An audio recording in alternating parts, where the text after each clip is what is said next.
What's happening in America? All four of us on here tonight. Yes, sir. So you know we're not gonna behave. It's going to be, but it's going to be fun. Not at He's all. not lying. He's not lying. He's not lying. Not lying at all. Let me go ahead and close that door so I don't get in trouble. We are With all here. four of us on tonight. Let's make it do what it do, baby. In the words of Ray Charles. I'll make it do what do, baby. We are here, July the 24th, nearing the end. Man, it's almost the half. The year is flying by, gentlemen. But again, as Rob said, it's a pleasure to talk sports with you guys. In America, if you didn't know, sometimes we're gonna have some people that may habitually line step every now and then. That's just what we do. I mean, the text to all of the top Robert Ford. That guy in the top right-hand corner, he's the number one habitual line stepper Right in down America. there, Robert Right Ford. there. We're gonna have a vote. I want you guys, America, to let us know who do you think is the habitual line stepper, and they're gonna get the habitual line stepper award. So you get a chance to wear that proudly. Oh, man.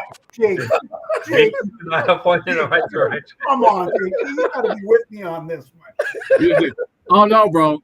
That is you.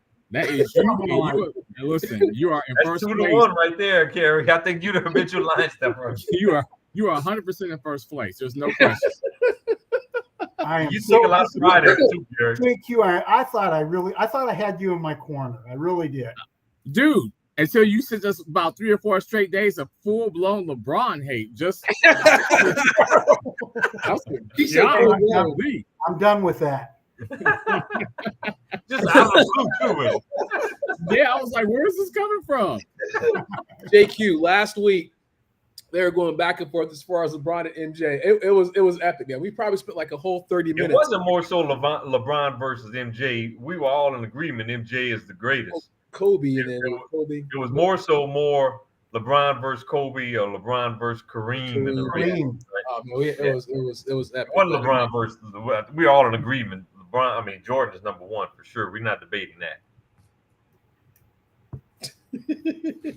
You're not.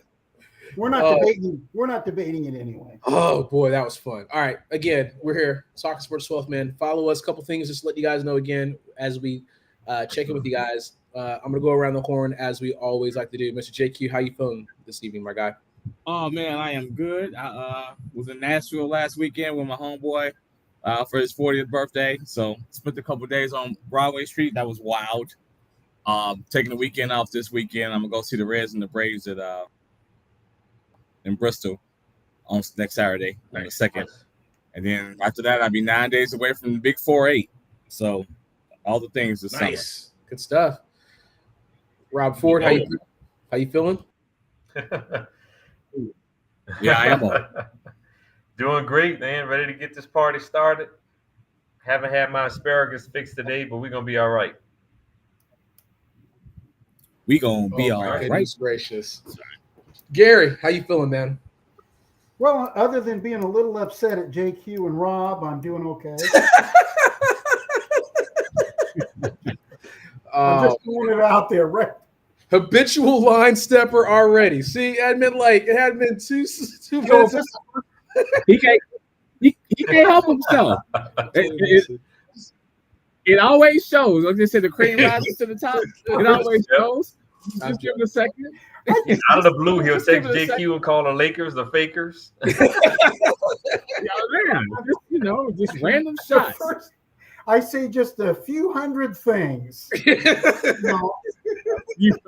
Just a few hundred things, and then you guys use that against me. No, it's all good. It's only out of fun. It's only out of fun. It's just It's called empirical Yes. evidence. what's it called? Receipts? Is that what as the kids say? We got the receipts. Oh man. Hey, follow us really quickly on Twitter X at the number 12 THMAN Sports. We are on Twitter X as talked about. We got our Facebook page, which is live as well. If you go to facebook.com/talking sports, the 12th man or 12th man sports, you will find us in that arena. Last but not least, we are on YouTube. Guys, we get our subscriber counts up. So go to another 12 Man Sports on YouTube and you'll follow us as well. Actually, some people have been commenting, believe it or not.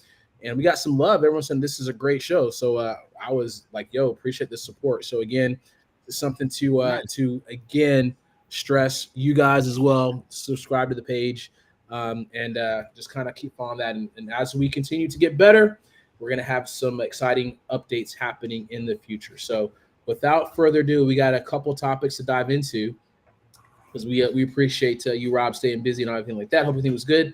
But let's talk about training camp and we've got our football gear on. I got my football gear on. Excuse me. Rob's got baseball, but we're excited because football is here. And you're always kind of concerned with a couple injuries here. And right out the gate, you got Justin Fields suffering a dislocated toe on his right foot. This was kind of day 2 of Jets training camp, but his toe was stepped on. And I think we were kind of going back and forth about this. And, fortunately, there was no fracture found. The team has listed him day to day. We know that JQ is happy because if he was a Steeler, he wouldn't give a rat's ass. But since he's playing for the Jets, it's a different conversation. So I still don't think he gives a rat's because at the Steelers, it's all good. So what do you think about this the development start out the gate, JQ? Well, I hate to have to root against him when he's a Steeler, but he's a Buckeye. So I don't want bad things to happen to him. And with him and Garrett Wilson, I was interested to see how that was going to work out. And not that it can't, but man, this to me was such a big summer for him. Finally getting to be the guy, getting the chance to be that dude. They just gave your homeboy from college the big deal so y'all can try to grow together. And then you're learning another new offense. And yet here you are. You can't put him out there right now, because if you're not able to plan, you don't want that thing to slip out again. You got to give him at least a couple of weeks at bare minimum to get that toe healed. So just another tough break for Justin, man. That's wild. I was wondering how he did that because you're not even supposed to be able to breathe on the quarterback in training camp. So for him to get stepped on is just one of those fluke injuries that happen every training camp. And unfortunately, it won't be the last one. But I feel bad for him. I really do because I feel like this was really one of his first real shot with somebody that believed in him and actually gave him some weapons to see what he can do. And then he'll still get the chance, but he's going to be set back a little bit. Yeah, and Rob, Aaron Glenn said that Tyrone Taylor is available, to step in, but if needed. But just an interesting situation too, Rob. So, what are your thoughts on that? Yeah, when you first heard that, I'm not per se a Jets fan by any means, but you almost had to cringe for Jets fans. But I cringe for Justin Fields more before I cringe for Jets fans because this is the perfect opportunity for him. He's got a coach that's giving him full range. He's got a coach that's saying, hey, we believe in you. You're our guy. And that's what you want to hear. You don't want to go into a season looking over your shoulder. Aaron Glenn basically said, hey, we're going to build our offense around your strengths. That's what we're going to do here for you. We're going to take what you do well, and we're going to make you successful in our offense. So he gave Justin Fields all the confidence in the world to say, hey, I'm going to Jets because they believe in me. And so I was more intrigued in seeing that marriage and seeing how it's going to work between Aaron Glenn and Justin Fields because it was good to see Aaron Glenn say, hey, you our guy. We're going to build our offense around you. We're going to showcase your strengths and build around your strengths and make you successful, right? And so he did a really good job recruiting Justin Fields. So from a fan perspective of the game, you kind of want to see how that marriage is going to work between those two. And then if you're a Jets fan, you got to be like, no, not again. Already? Day 2 of JTE. Aaron Rodgers went down and played football the first game of the season 2 years ago, and now our quarterback is gone. But thankfully, it's turning out to be not as serious as what the initial scare was. That's what I was going to say. And now he'll be ready. Looks like all indications are he'll be ready for the start of the season. But from a fan perspective, I'm very intrigued to see how that marriage is going to work between Aaron Glenn and Justin Fields. And you just like to see that Aaron Glenn is giving him all the confidence in the world. You got all the classroom stuff that's going on this time of year, learning your offense. If you're going to have an injury like this is the time to have it. Not that you want to be injured or anything. So with that said, that's okay. He'll be fine. He'll if he doesn't get injured or something else happens, he'll be the starting quarterback, and we'll see what he can do. He'll probably have some success. But I think the four bastard that I am concerned about is that dumbass that stepped on his foot that may be trying to keep his job or get into the league. He may have a little. Quarterbacks wearing a no contact jersey. That means to speak to. now there's gonna be no snapping. There'll be no snapping anymore. Like all from the shotgun to the pistol. Now that's how they change that. And the thing about it though is those first couple of games, he's gonna be trying to really get a feel of his timing. If I'm the other defenses, man, I'm sitting all kind of blitz and exotic looks at him. Because you can be in that playbook all you want, right? Like I say, like you got to get out there, you got to get that rhythm and get it right. And not having that, those first couple of weeks, I'm gonna give him all kind of nonsense looks while he's trying to figure out the offense, and he's got to try to figure out what I'm doing on the other side of the ball when he barely knows the offense. That's just a tough place to put it. And as you mentioned, I think the second thing is like again, this is what his fourth, fifth offense that he's learning again, and that's the tough part too, because it's just kind of unfortunate timing because again, just whenever you think he gets ahead, now I got to figure out another offense, So, like you said, the Jets fans, man, it's just I don't know, man. I know you don't want Aaron Rodgers, man, but Lord have mercy for Jets. Let's keep this moving here. Let's talk about the second topic here: predictions on the Kansas City Chiefs. And again, it looks like they're aiming for their 10th straight AFC West title.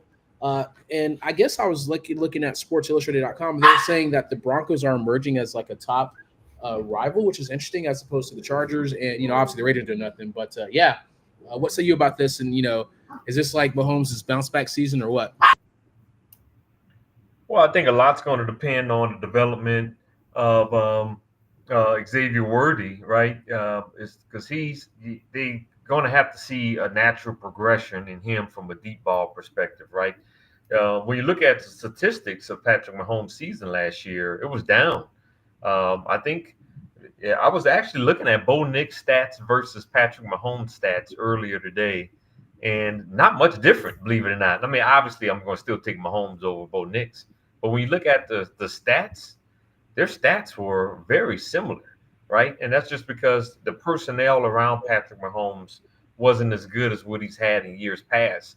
So I think, we know the Rashee Rice situation. He's probably going to be suspended. So he's probably not going to be there here for the first bit of the season, maybe 4 to 6 games or so. Travis Kelce, solid, but he's on a decline. So I think if you need someone that's really take that next step in that offense, it's going to have to be Xavier Worthy to stretch that defense. Now, before Rashee Rice got hurt and got in a little bit of trouble, he was starting to become that guy, right? But now you're not going to have him for the early part of the season. So to me, that's a concern for the Chiefs still, right? I think the offensive line is going to be slightly better. They got Josh Simmons from Ohio State. That's going to be an offensive line, probably going to be the new left tackle there for them. So I think the offensive line will be slightly better. I think they'll be able to run the ball a little bit better this year. But they're going to need Xavier Worthy to be a big-time, deep threat. He's really going to have to take a huge step in that offense if they're going to be successful this season. Am I picking against the Chiefs? No. I'm still picking and the referees. Didn't they draft Isaiah Bond too from the Texans? Am I missing that? Did they draft him as well, or am I missing that? Who do you say they drafted? Did they get like the receiver from Texas? And they get Isaiah Bond, or am I missing something? Did they draft him? Let's see. I can't remember. Okay, that's okay. I didn't know if I'll have to look that up. I thought that was another. You mentioned Xavier Worthy too. I thought they got Xavier Worthy in last year's draft. So they got Josh Simmons in the first round. We expect him to start right away. I think he'll be their starting left tackle day one, as I mentioned earlier. They got Omar Norman a lot. That's the tackle from Tennessee. I like him a lot too. Okay, so I think he'll have an impact. But that's what I was thinking of. They drafted Jalen Royals in the 4th round. I think he's a solid receiver. Well, but he's not going to be a game breaker, right? Maybe he can be a guy that can help you a little bit in the slot. But he was the only receiver that they drafted. Okay. I was looking at that. Yeah, for some, that's a different guy. Yeah, but keep going, my guy. My bad. Go ahead, Gary. Because I know what you're gonna say. You got to channel him. So go for it. Well, I'd like to thank you for that, JQ. First of all, appreciate that, brother. Mm-hmm. Yeah, I know where it was happening. I know where it was going. So because you got to talk about Denver. No, I don't think that. Did they do enough for their offensive line? Because that's what was exposed. Yeah. That's what was really exposed. Did they do enough? I'm not sure if they did enough because they looked horrible in the Super Bowl. And they didn't give Mahomes. And the reason why Mahomes had a down season, one of the reasons is he's doing like everybody else does. I mean, scrambling for his life. Well, guess what? If they didn't do enough, that's what's going to cost them again. I'm going to take it from the other side. I think why people are picking Denver, for one, is that, Harbaugh's you got to open it up. Like, this just isn't the Big Ten. You got to let Justin Herbert and those wide receivers, kind of get loose. This is a passing league, and I don't know if I'm super sold yet on Justin Herbert. He's got the prototype body, and the arm and all that good stuff we want him to have, but is he really going to be able to pull through and challenge Patrick? I think the reason why Denver is so high up there is because of that defense. They had no fly zone. They got back there in that secondary. For me, it is, are they going to also progress and still be able to hold up against, Mahomes and his late game magic along with the rest? But also, who emerges behind Cortland Sutton? Because we don't talk about Cortland Sutton enough to me. He might be, I know it's a lot to put on him because he hasn't had 1,000-yard seasons, but he reminds me a lot of Mike Evans, where he just goes out there and produces, and we don't talk about him in terms of being one of those great receivers. You look up like, damn, Cortland Sutton had a really solid season. Like, 11 touchdowns and 837 yards or something like that. You know what I mean? It's like, to me, though, I think just the word is starting to get out on him, though. So how does Bo Nix take another step, and who else comes to the forefront behind Cortland Sutton? Because that defense, I talked to you about it before a couple of years ago. I said they were a quarterback away. I said the offense just sucked because they didn't have a quarterback. I said they're going into it with the top 10 defense, and that defense is still really good. So they started, to me, on the right side of the ball, trying to slow down Patrick Mahomes. Now they got a quarterback who I didn't think was going to be good, so I give him his credit that he had a good year. What does he do in year two? And to me, who emerges behind Cortland Sutton? Yeah, that's a good point. And, Gary, you talked about the Chiefs' offensive line. Look, do I think they're going to have a great offensive line? I don't, but I think the only way to go is up, and I think it will be a little bit better, with Josh Simmons' experience playing at Ohio State. I look for Kingsley Sumatea, who's going into the second year, big offensive lineman from BYU. They're going to slide him over to left guard. I expect him to have a big year at that position too. So I think they're going to have a better performance from the offensive line. But to be quite honest with you, the team I think is going to have the best offensive line in that division is the Chargers. The Chargers offensive line, man. Then when you look at the Chargers depth chart of running back, Amari and Hampton, Najee Harris. I agree with JQ. They're going to need some more weapons on the perimeter to stretch that offense for sure, right? Because Quentin Johnson is really underachieved, and they expect him to start on the outside opposite end of Lab McConkey. I think Lab McConkey has an even better year than we had last year, and I think he had a really good year as a rookie, and I think he'll be better, but they need another deep threat in that offense. There's no doubt about it. But offensive line-wise, man, they got Rashawn Slater, Zion Johnson. They're loaded on the offensive line. And, John Harbaugh, what he said last year's draft, he said, I feel offensive lineman is a weapon. Right? And well, and I believe that too, and I think most teams do. They got Mekhi Becton, Zion Johnson, Rashawn. They got four guys who could be borderline Pro Bowlers on that offensive line. So they could have the best offensive line in that division. But yeah, to JQ's point, I'm not sure they got enough on the perimeter, but man, they're gonna be able to pound that rock. Amari and Hampton, they're gonna pound that rock on you for sure. None of us believe in Justin Herbert. Mm-hmm. He came in and he's done nothing but underachieve. Oh, I can't disagree with that. So you can have a great offensive line, but for some reason it doesn't seem like he just has that it factor. He's got the body. He's got the arm strength. He's got a good Bo Nix over Justin Herbert right now already. What's that? I know we know Mahomes is the best quarterback in the division. We're not going to debate that. But are you taking Bo Nix over Justin Herbert already? No, I I'm not can going to say that. I agree. But I will say this though: if he does the same old damn thing that he's done every year, and Bo Nix progresses under a good coach, next year we will be having a different conversation. But I do think that the coaching does make a huge situation with that too, because Jake, you mentioned you do have John Harbaugh that's going to like run the ball, right? That's all he wants to do, and then do a couple play action, and then you come from a Brandon Staley that was like, here's the whole playbook, and he was just like, just do whatever you want to do. That's not what you want to do either. You want to kind of have somewhere in the middle where you have a coach that's going to encourage you, make the right reads, and open it up whenever needed. But right now, the Chargers are built to run the ball. That's kind of how they're built. And, obviously you can't say anything against that, but you do want, Justin. It's not that game anymore. Well, I mean, you absolutely you're not playing Indiana in November. Like, this is the thing. This is also interesting, though, Gary. I was reading something. They were saying that, again, that defenses are getting smaller and lighter, that there is going to go back to more running backs, which is I thought that was pretty interesting as well. They do want to. They're still going to open it up, and they're still going to have passing rules, but they are going to sit there. They're going to say, okay, if we're going to go to these smaller, faster, lighter linebackers, stuff like that, we're going to start going back to the running game. So I thought that was an interesting situation. But every team will adjust to that. Every team will. I just don't see that going back to like what it was. We're not saying it's going to go back. We're going to run the ball like 30 times a game. I mean, I don't think that's the case either. That's Harbaugh, though. He will run the ball 30 times. Yeah, 100% will. And but one coach, but not like all the league. Yeah, go ahead.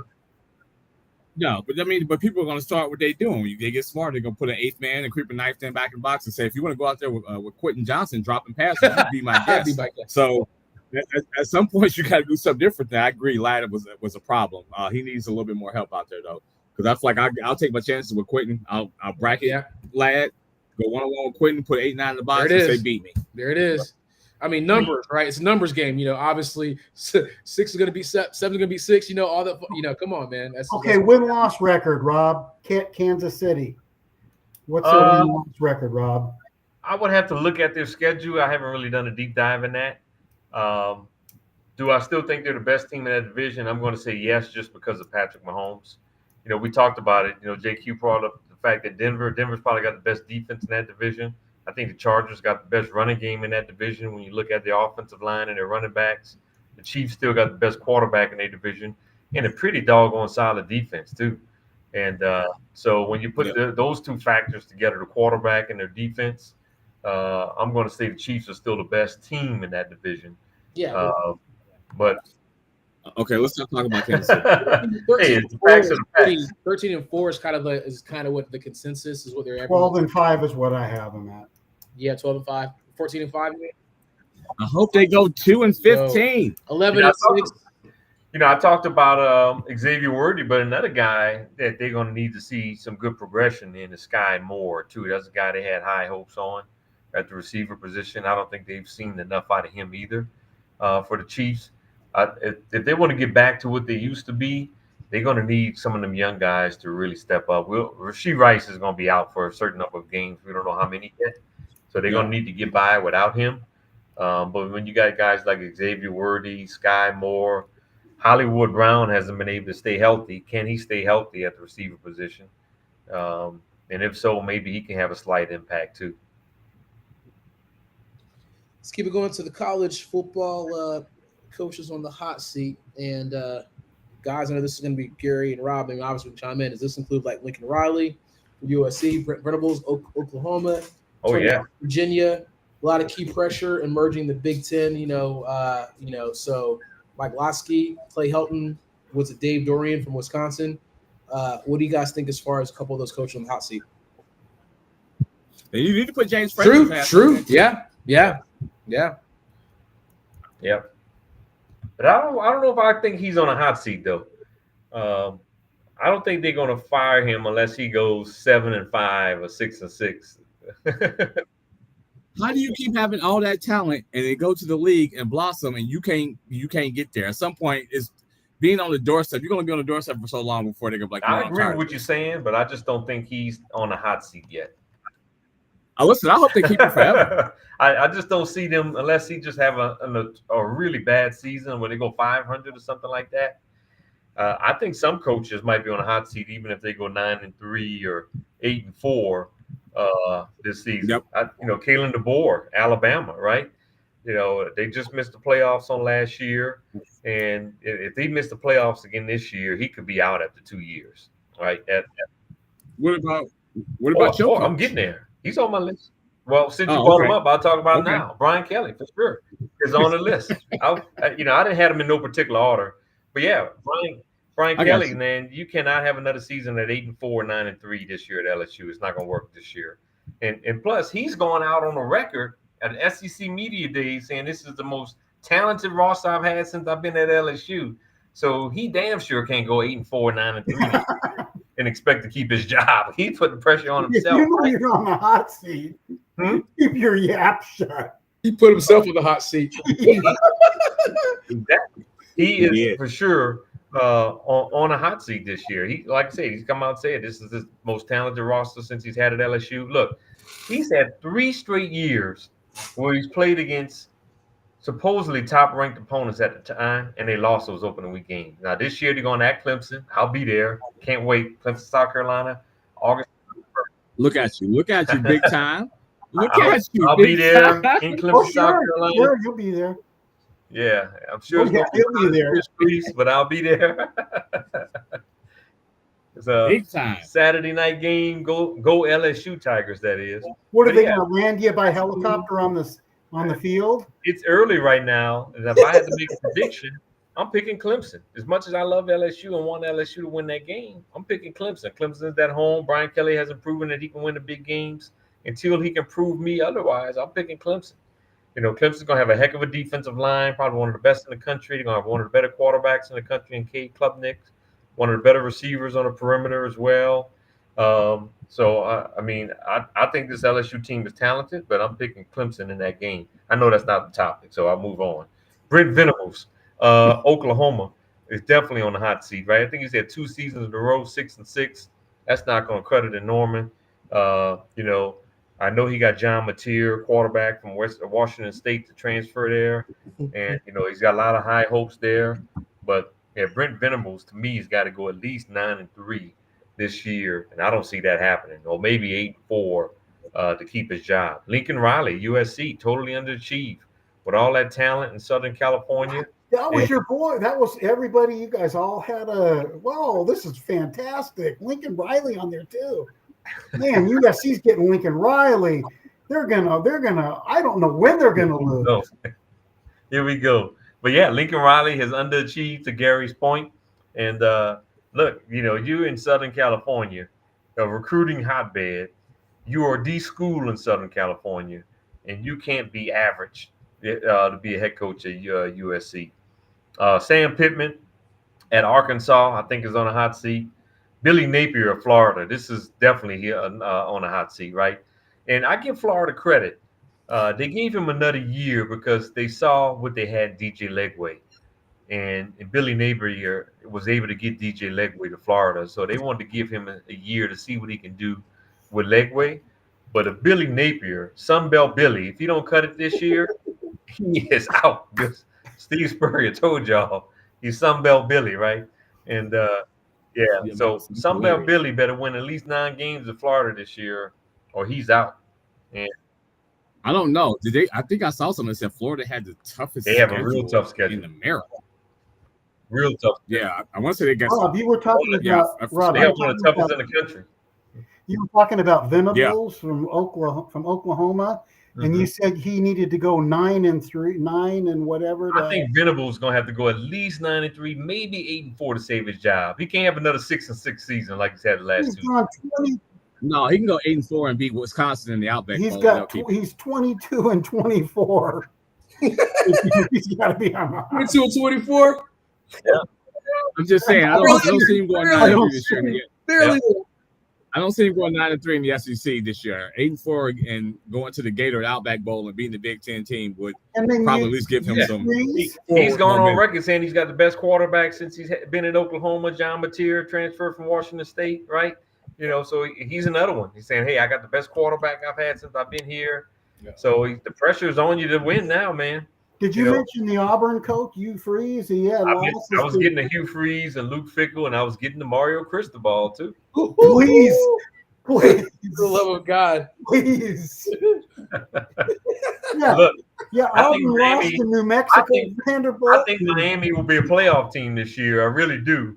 I think they'll finish second in the ACC behind Clemson, but I think Miami will get in the playoffs this year. Wow. All good choices. I don't have anything to add to that list. I think those are all ones that Let's get to JQ's whipping boy, James Franklin here. So you got Penn State. I hope he stays at Penn State. They're fresh off of a 13-3 campaign, college football playoff semifinal run.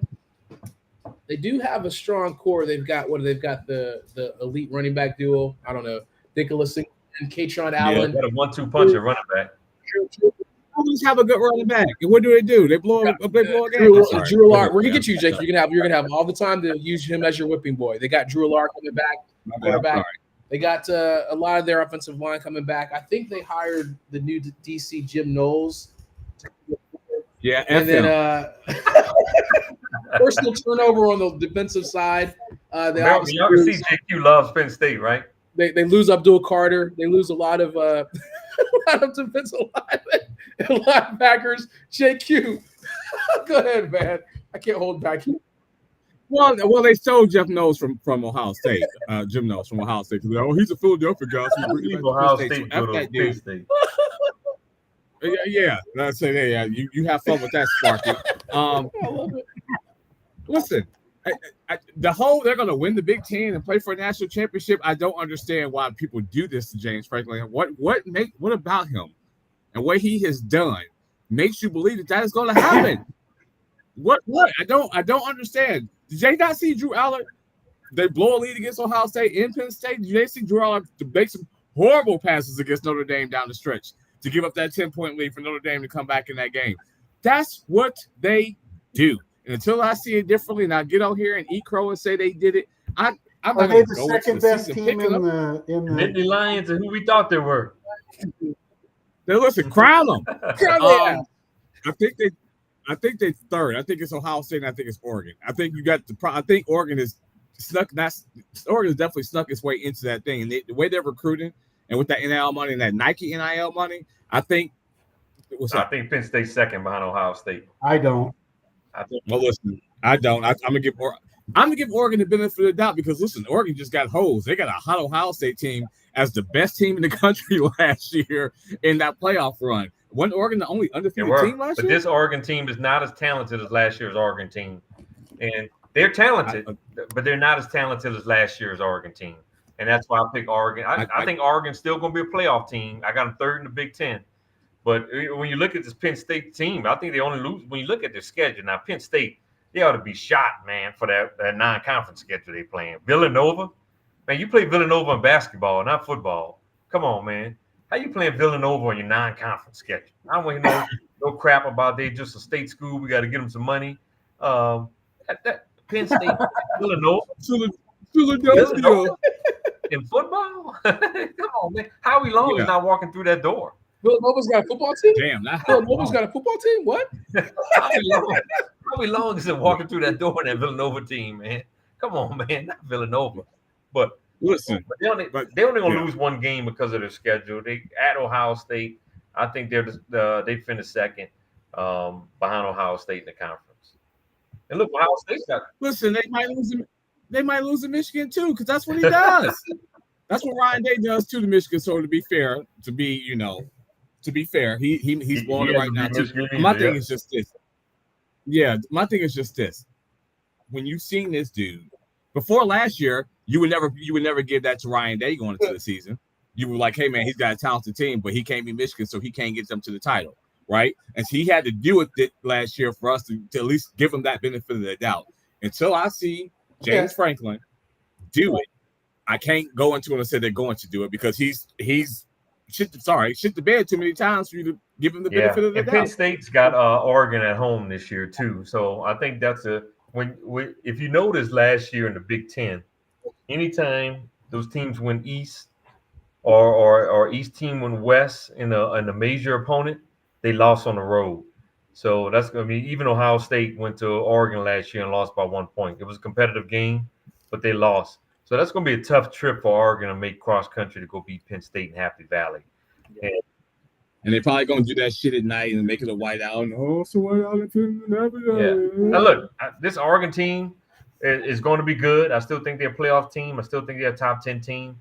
I just got Ohio State and Penn State ahead of them right now. And look, Ohio State and Oregon both have some questions at quarterback, but shucks, you can make the same case for Penn State. Got a question next quarterback. I was going to say, this whole Drew Aller is going in the first round. I'm looking at the same Drew Aller. But to me, the biggest question mark, even outside the quarterback position for Penn State, is their receivers. I don't see anybody that's going to create separation on the perimeter. They're going to have to pound people running the football. Now, Penn State on paper is going to have a great defense, right? They're loaded from a personnel perspective on defense with a lot of NFL prospects on that defense, right? But I'm still going to say Penn State finished second. I think Penn State, in my top 10, I got them third in the country. I got Texas number 1 going into the season. I got Ohio State 2. I got Penn State 3. I got Clemson 4. And I got Georgia 5. We gonna find out week 1, buddy. Yeah, and I'm picking Ohio State to win that game. Then how you gonna have them number 2? If you pick them to beat Texas, they're gonna be number 1 after the What first did I week. say when Ohio State went to Oregon last year? What did I say last year? But I don't think. Did you have Ohio State number 1 to start the season? I guess my thing is this: why have them number 2 to the team that you got number 1, but you think the number 2 team is going to be? I said, y'all remember me on the show last year? I remember what you said. I picked Oregon. I picked them to win by exactly 1 point over Ohio State. Exactly 1 point. You did, but I said Ohio State is the better team. If y'all remember, I said that. Okay. I said on a neutral field, Ohio State wins. And I even picked Ohio State to win the national championship going into the playoffs, even as a lower seed. You did. I'm gonna give you that. I guess my thing is this year is different because Ohio State didn't play Oregon in week 1.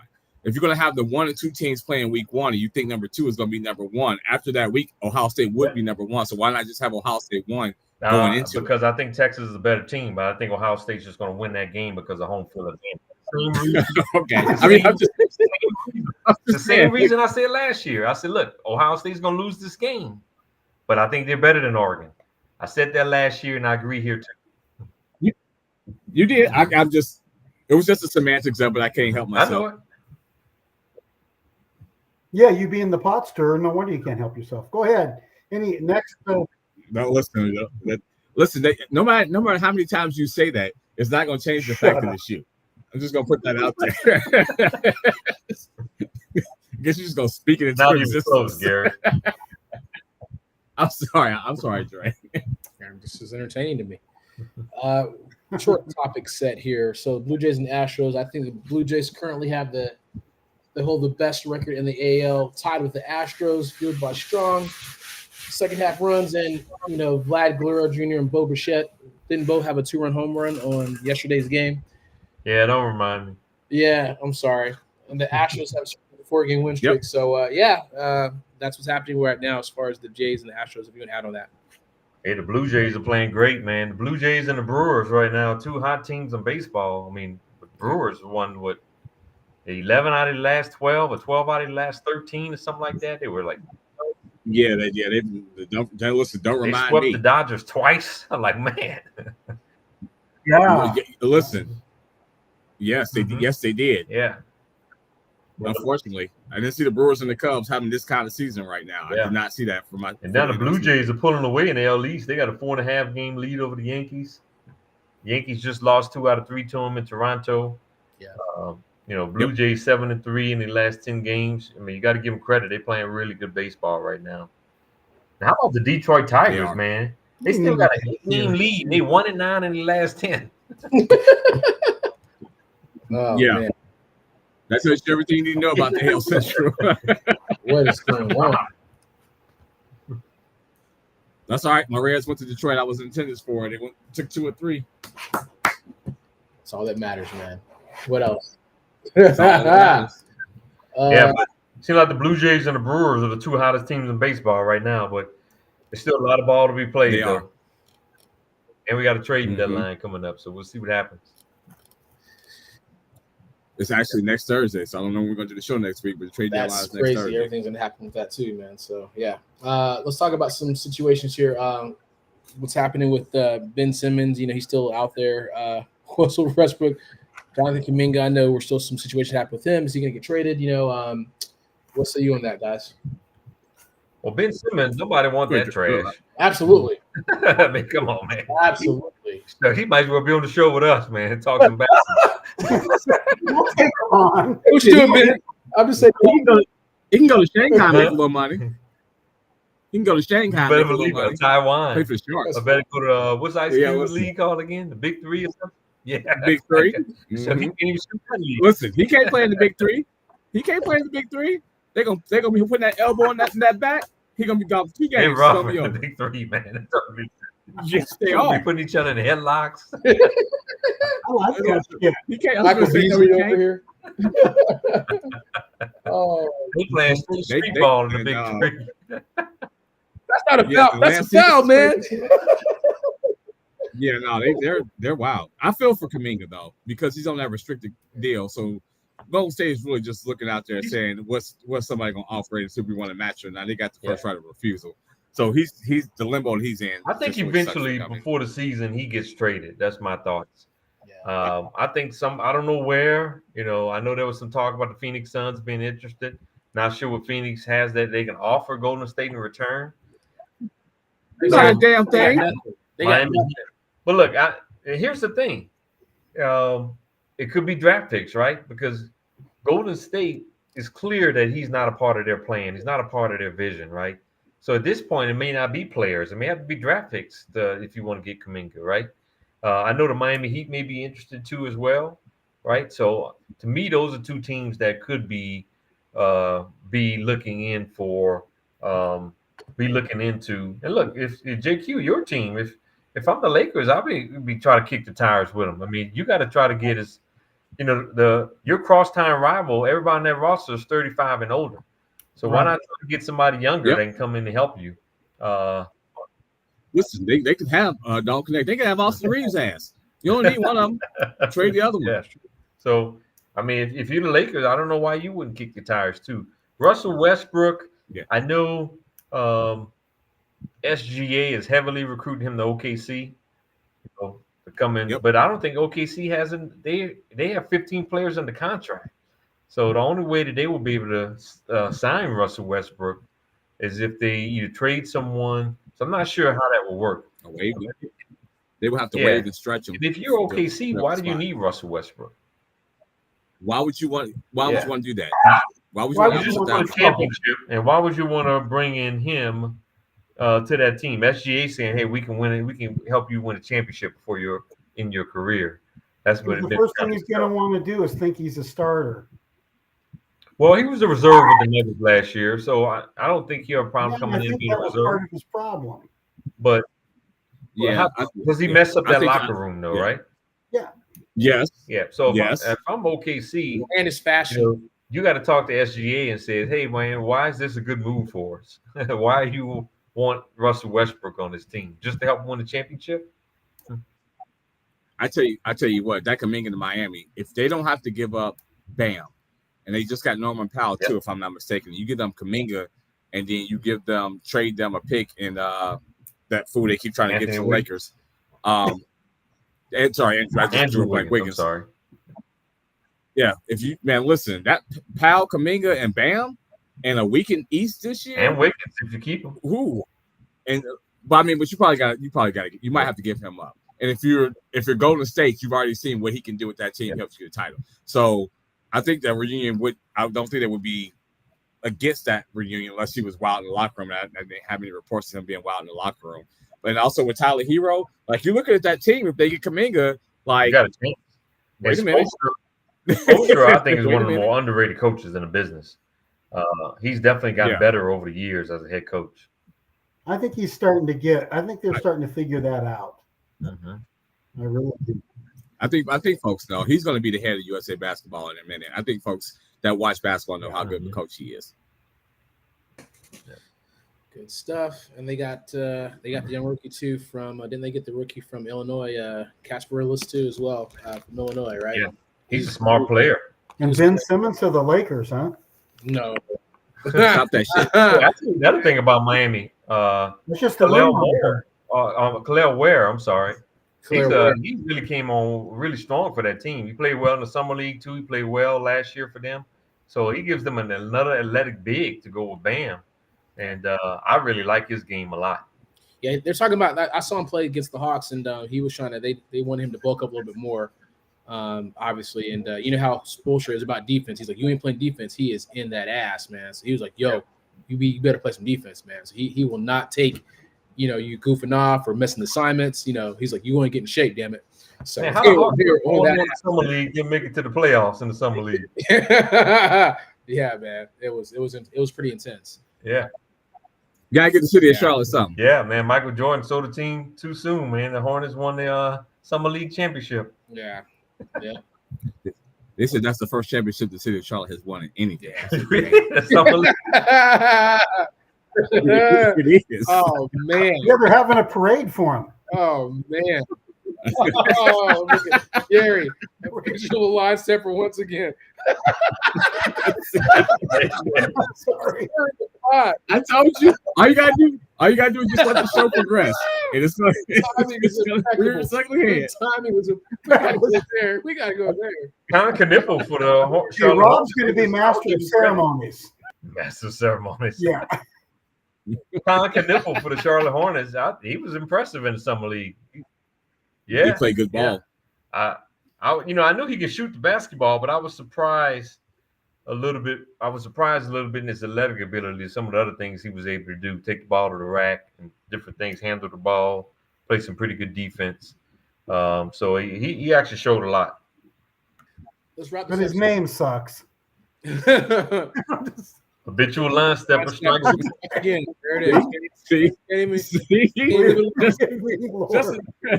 That's an unadulterated shot for no reason. It was strikes again. It was funny. Yeah. Well, I'm gonna tell you who else looked good for Charlotte in the summer league. The second round pick, Ryan Kalkbrenner. Yeah. 7'2" from Creighton. Yeah. Man, he was a rim protector. Shooting the basketball. Getting the alley hoops and things of that nature. I did not see that at all. They still gonna go win 35 games. There it is. Nah, I can't disagree there. Let's wrap this up. So Gary can talk about the WNBA real quick. We're gonna do the last thing about the NCAA Tournament Expansion. Right now, I don't think there's been any official decision about expanding beyond the 68 teams. Yep. From what I've looked at, I know we talked about some possible formats of a 72 and 76 team, but it's probably unlikely for 2026 from what I'm hearing. Is that kind of what you're finding out too, Rob, or what? Yeah, it looks like some decision might be made within the next week or two on whether or not to go to 72 or 76 teams. I disagree. Personally, I think they should have left it at 64. I don't even like the first four that they do on like Tuesday and Wednesday before the tournament.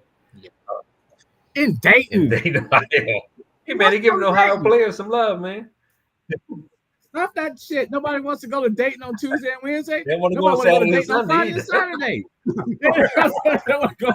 Throw us a bone, JQ. We got to do something, man. We got to get something. Come on, man. We got to get something.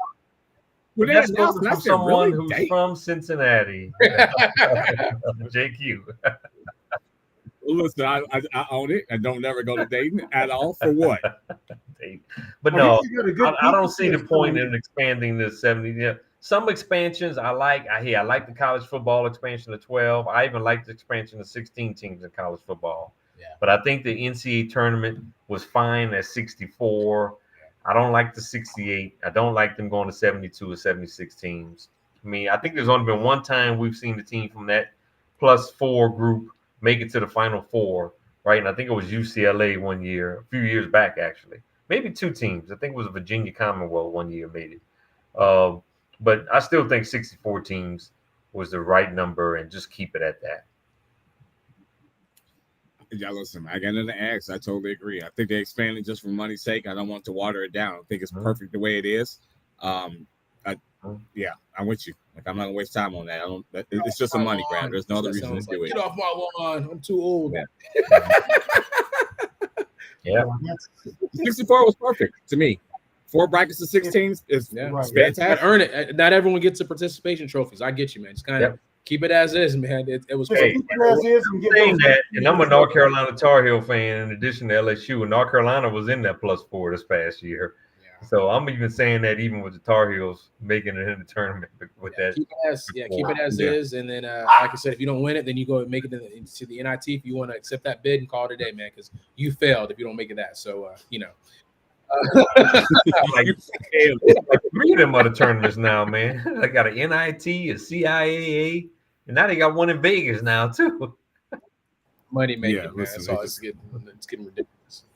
Yeah. We won the CIA championship. What? Was that the Tax Slayer Bowl? What are we talking about? So we beat Bowling Green in the championship. Get out of here. Weed Eater Bowl. The Weed Eater Bowl. The Asparagus County Bowl. I'm just saying. Rob would be there. Oh, yeah, he will. Yeah, he will. Listen, he'd be the Grand Marshal. The Grand Marshal of the New Orleans Ethiopian Asparagus Bowl. Oh, goodness gracious! Ethiopian. What did you say? Ethiopian food with the New Orleans twist. For New Orleans twist. Okay. Gary, habitual line stepper. I'll send y'all some pictures. Talk about the WNBA and some interesting situations as far as revenue sharing and profit sharing and all that good stuff. Yeah. You know what? So I was looking up this WNBA stuff because they all wore their jerseys. And, I'm going to be as politically correct as I possibly can. I don't know what he's about to habitual line step. That's what that means. Okay. Listen, we're trying to warn you to be careful. So they're subsidized by the NBA. So they're not at any position to the tune of $50 million for the league. That's a lot of money to be subsidized. And no, their players are not making very much money. They're not even making, most of them are not even making an average salary probably across the country.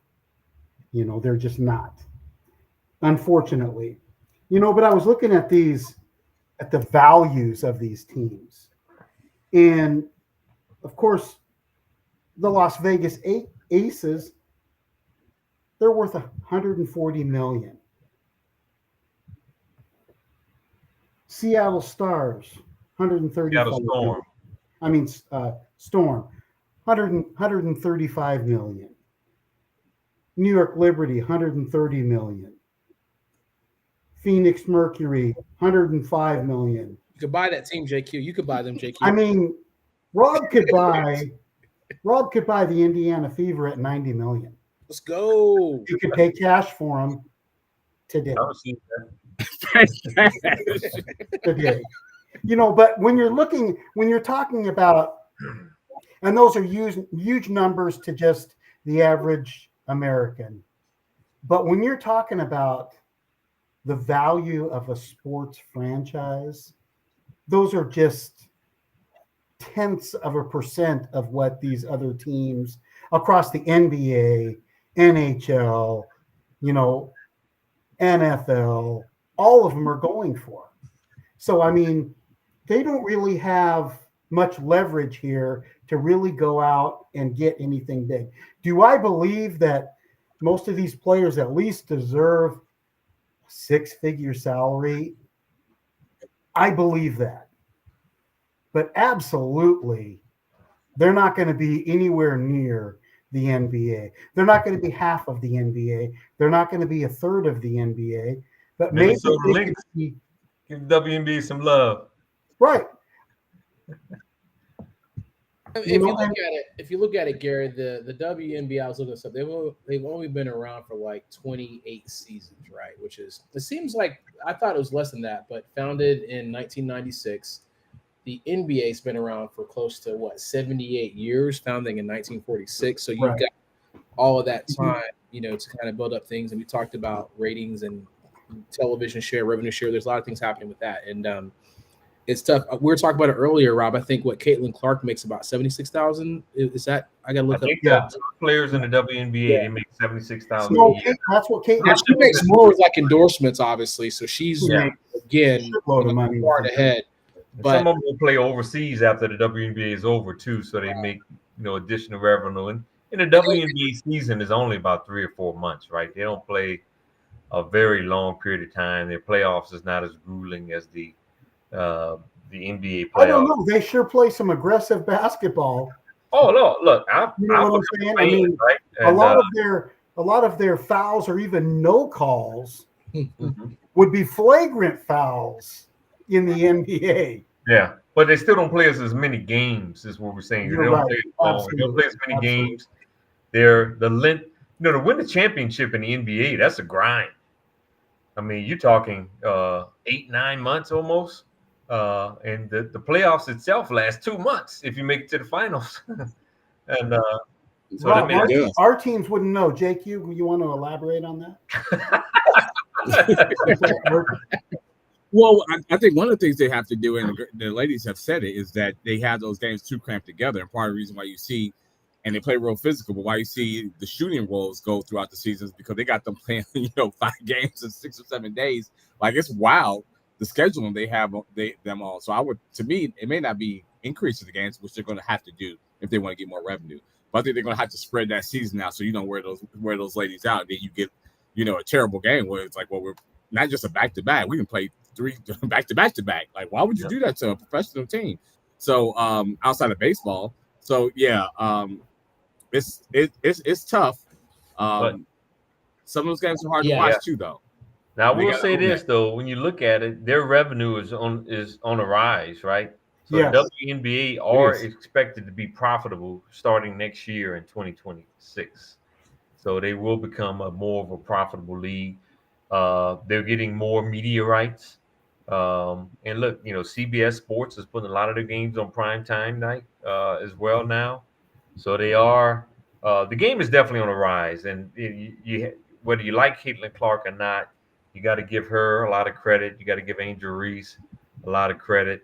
Asia Wilson, you got to give her a lot of credit as well. Nafisa Collier, even in New York, in the largest market in the country, they've really gotten into the WNBA. It helps that they won a championship last year with the Liberty, right? But so profitability is on the rise.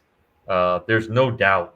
I think there's no doubt, and I think we all would agree that those ladies deserve a raise, and they should be making just $76,000 a year playing. I don't care how many games they play, 30, 40, 50. They should be making more money than that. Now, I haven't really paid too much attention, JQ, to what you were saying, the back-to-back-to-back games and things like that. They play a lot of back-to-backs. Yeah. They do. That's because they have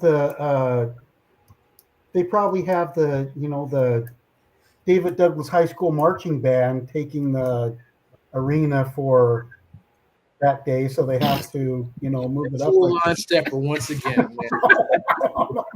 I try to warn Gary to be careful. I'm just warning them to be careful. Oh my goodness gracious! I'm just saying. But I'll tell you what, you guys want to write in. It's all Gary. It's all Gary. we did talk about the All-Star game, and you guys all, at least the 2 bottom guys here, didn't really think too much of the All-Star game. I didn't watch it. I told you I was eating some Ethiopian. Oh, okay. I watched the whole game. I watched it. I watched good pieces of it. I watched the whole game, and I kind of liked it. I liked it as well as I did the NBA All-Star game. I mean, that's tough. I mean, because lots of scoring. I did like what they added with the 4-point shot. I like that. I'll be honest. I enjoyed it. I thought it was entertaining.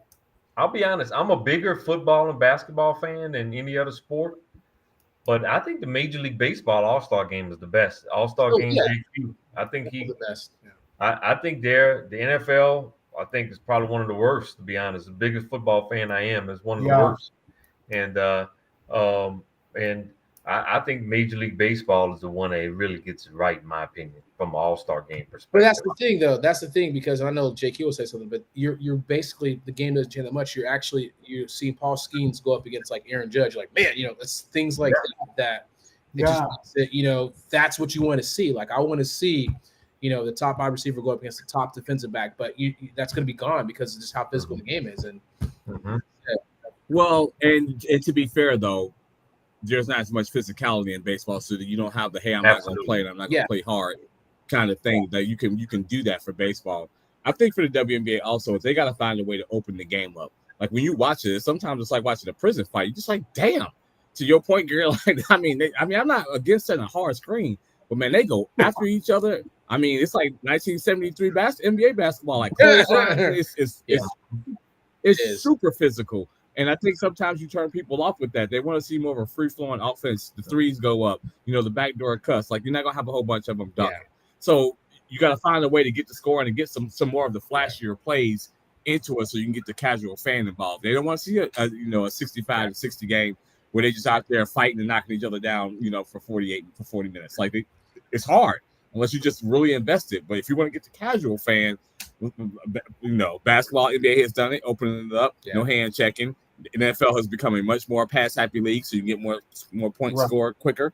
Like, they've got to find a way to open that up to get the offense so they can get on SportsCenter, not because they feel like we're trying to do it to make sure they feel included, but like, hey, this play, and everybody's like, oh shit. Like, you need some more of those oh shit plays. And I think that's why probably why Caitlin Clark has been so popular, is because of her range and what she's able to do. She was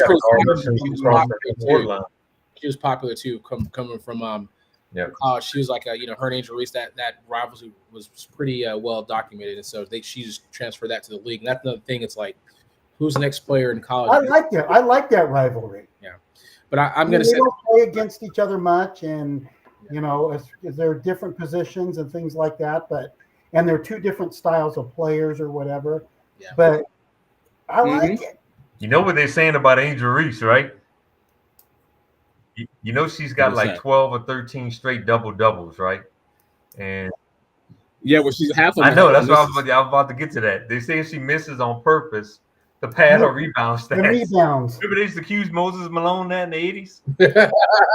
Because he did that shit. Yeah. Because he did it? Moses Malone will miss on purpose, get his own board. Hey, rebound is a rebound, man. A rebound is a rebound. As soon as Angel, and I've watched her, I don't know, 8 or 9 full games, and what I've noticed is going to a right. As soon as she can start perfecting going back around and using her left hand, she's going to really be a dominant person in itself. She's a good passer.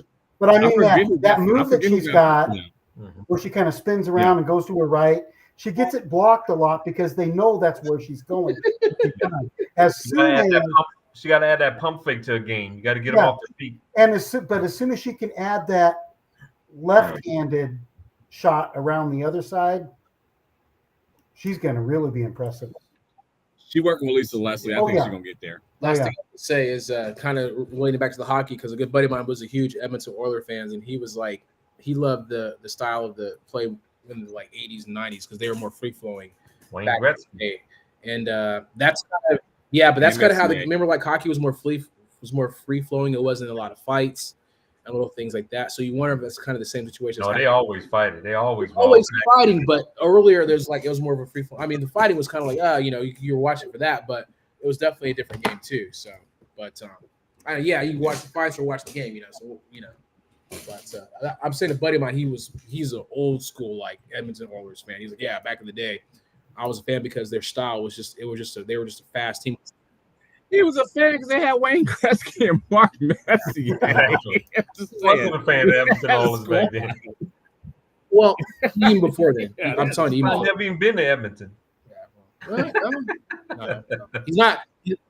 Not listening. He might be listening. We're not gonna mess He's an older guy. He's really old. I'm not saying that. Come on, man. I'm just give him some credit. Shout out to you, John. Try to show you some love, man. All right, Rob, have you been to Edmonton? I have not. For what Why reason? wouldn't you go to Edmonton? It's right near Sycamoose. Okay.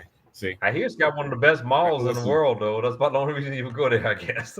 Wrap this up. because you gotta get your ass out that cold. You gotta do something inside. Oh man, I got a buddy of mine. Next time we're gonna talk some WNBA. He has a daughter does a WNBA podcast. We might have to invite her on. Okay. Bring her on. That'd be fun. Yeah, get her. But next time we want to talk some legit WNBA. She probably will add a better perspective than we do.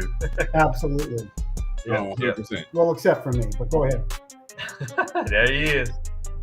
The habitual line stepper strikes again. Gary Schaefer is his name. Ladies and gentlemen, it's been fun. Another great evening talking sports. We kind of ad-libbed a little bit there at the end, but it was fun adding some WNBA on to the conversation. We'll be back on one night next week, so stay tuned.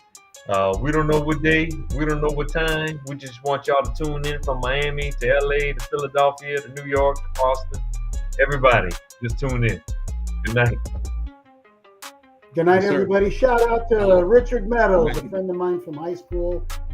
20 years, played softball, competitive softball in the city. Congratulations, Richard. Love ya. Good night. Yep. In Fresno, California, shout out. Jesus. The Jason's favorite city. California, there it is. So ridiculous. His favorite city. His vacation spot. Hard pass. So we're gonna send them to Edmonton now. Oh, yeah. That was. Good luck with that. I'm gonna be riding with you on your buddy pass. No more. We don't have them anymore. All right, y'all. Good night, everyone. See ya. Good night.